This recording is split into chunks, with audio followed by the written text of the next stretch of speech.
Assalamualaikum dear students, welcome back to NPS Official.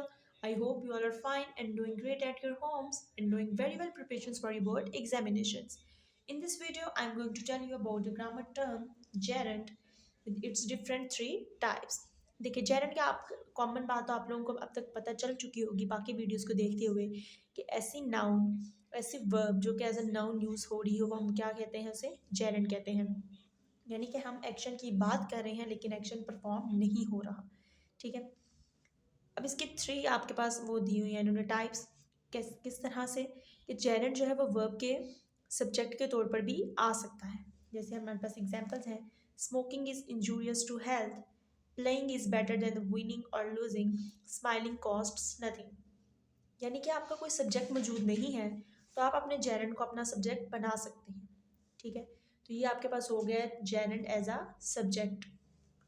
Next आपके पास जो दूसरी एग्जांपल है इसके टाइप है, ये किसी वर्ब के ऑब्जेक्ट के तौर पर भी आ सकता है। यानी इसमें पहले एक वर्ब यूज हुई होगी और ये क्या होगा एज अ ऑब्जेक्ट आएगा। यानी कि बाद में सेंटेंस के एंड पे भी आ सकते हैं। यूजुअली जो ऑब्जेक्ट होता है वो सेंटेंस के एंड पे ही होता है।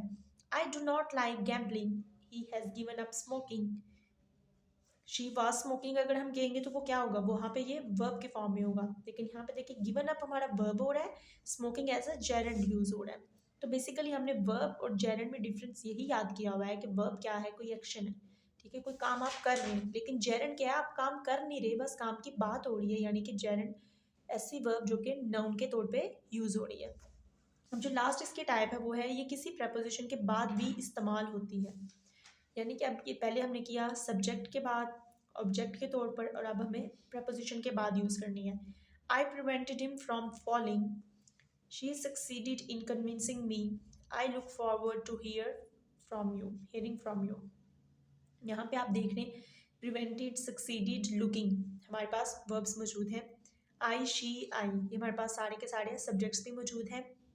हिम, ठीक है, और यहाँ पे मी, यू, ये आपके ऑब्जेक्ट्स भी मौजूद हैं। तो यहाँ पे ये किसके तौर बाद में यूज़ हो रहा है, प्रपोजिशन के बाद, यानी फ्रॉम के बाद, इन के बाद, टू के बाद हियरिंग आ रहा है। ठीक है, तो ये हमारे पास जेरेंड की थ्री टाइप्स थी। अबाउट के ये सब्जेक्ट के तौर पर और एज ऑब्जेक्ट, और प्रपोजिशन के बाद में किस तरह से हम जेरेंड को यूज़ करते हैं। I hope so you find this video helpful for your grammar term gerund and you can score good marks in the board examination while solving these MCQs.